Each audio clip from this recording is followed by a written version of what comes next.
Hi there, and welcome back to Chapter 11 of The Chocolate Touch. Oh my goodness, Dr. Cranium has confirmed it. John has chocolate-itis. Let's see what Chapter 11 holds for us. Mrs. Midas was much upset when Mr. Midas told her that John had Dr. Cranium's disease. He said it was chocolate-itis, Mr. Midas explained, a worried frown on his face. But he's calling it Cranium's disease because it's his discovery. Dr. Cranium didn't do it, John said. It's magic. It all started after I ate that chocolate. I'm scared, he added. Mrs. Midas sat down and dabbed her eyes with a lace handkerchief. She was crying. Mr. Midas blew his nose, said he had to attend to something, and abruptly left the room. I think he was crying too. John had been so busy feeling sorry for himself that he had not realized how his mother and father would feel about his chocolate disease. Oh, never mind, Mother, he said, putting his arm around her shoulders. It's all right, really. Really, nothing was right, but he couldn't bear to see his mother's tears. He kissed her wet cheek. Her eyes were shut as his lips softly touched her. And so, he didn't see the change right away. What do you think the change is?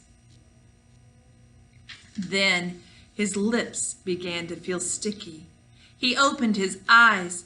His mother had turned into a lifeless statue of chocolate. John ran wildly out of the house without thinking where he was going or what he was going to do. All he knew was that somehow he must get help. For the first time in a long while, he forgot about himself altogether. Now he didn't care about anything but bringing his mother back to life. Without quite knowing how he got there, John found himself at the corner where he bought the chocolate box.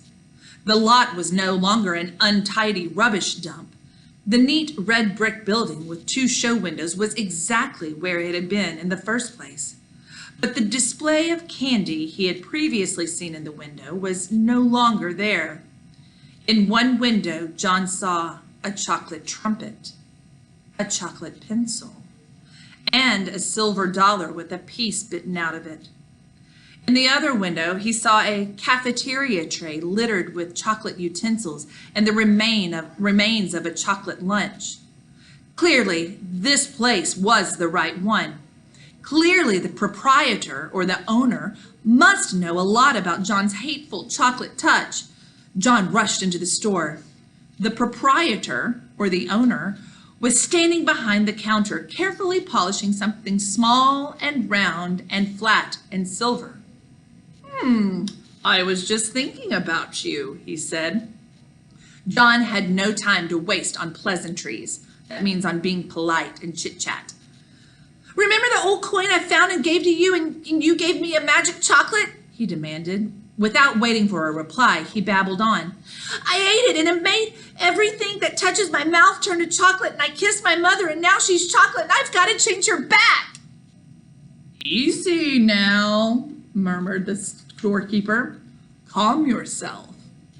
There was an expression of satisfaction in the old man's eyes. It's your fault, John declared. If my mother isn't made better again, I'll fight you till you're dead. Oh my goodness, the storekeeper exclaimed. Whose fault did you say? Yours, John said. If you hadn't taken that money, I wouldn't have. Now, John, the storekeeper interrupted, I must insist on honesty. I'm glad to hear that you're thinking about your mother for a change. Unselfishness is important, but honesty is also important. If you'll be truthful, perhaps I can help you. John's ears reddened. It was becoming unmistakably evident to him that he had only himself to blame for all of his unhappiness. He looked straight into the storekeeper's eyes. I'll do anything. I'll work for you all my life for nothing. If you'll just turn my mother back. You can turn me to chocolate instead if you want. The storekeeper apparently ignored John's offers. You were right, John, he said, when you guessed that I had something to do with your acquiring the chocolate touch. But you yourself earned the coin that bought the chocolate touch. Only greedy people can even see that kind of money. Dr. Cranium was right, up to a point. I suppose that one could say that you have chocolatitis. But it was just an outward sign of selfishness. My mother, John reminded the storekeeper frantically. My mother is turned into chocolate. Do something about it. Oh, please do something about it. Well, I'm glad that you're concerned, the storekeeper commented unhurriedly. Part of your cure is to be concerned about other people. You've been so greedy that you didn't care what happened to other people. Oh, I know, John admitted woefully. But please decide about me later, and please make my mother better now. Well, John, the storekeeper said, if you had to choose between getting rid of your chocolate touch and restoring your mother to life, which would it be? For one moment, John couldn't help imagining a future of all chocolate meals, and the thought was terrible.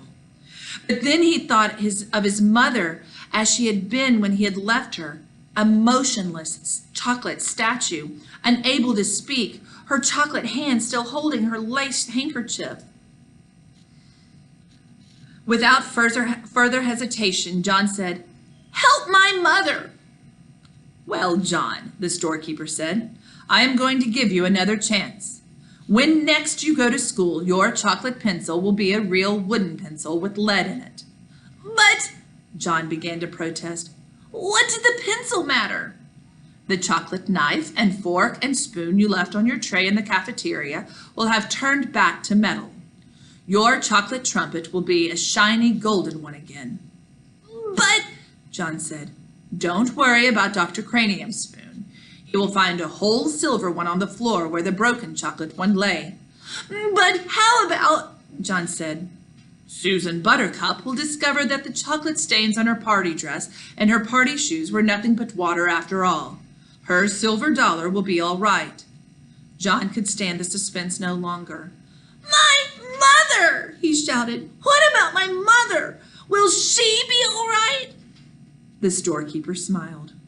Why don't you run along home and find out, he suggested. John turned without even saying goodbye and ran out of the store.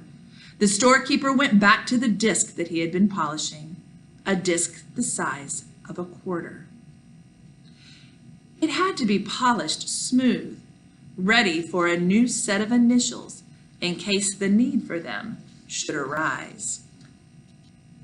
What do you think is up with that coin? What kind of person would need that coin? If you said a greedy person, you're right. I wonder if there are other greedy folks out there. I bet there are. We're not quite done with this. We have one remaining chapter. Would you join me now? Let's conclude this amazing book, The Chocolate Touch. Happy reading, my friends.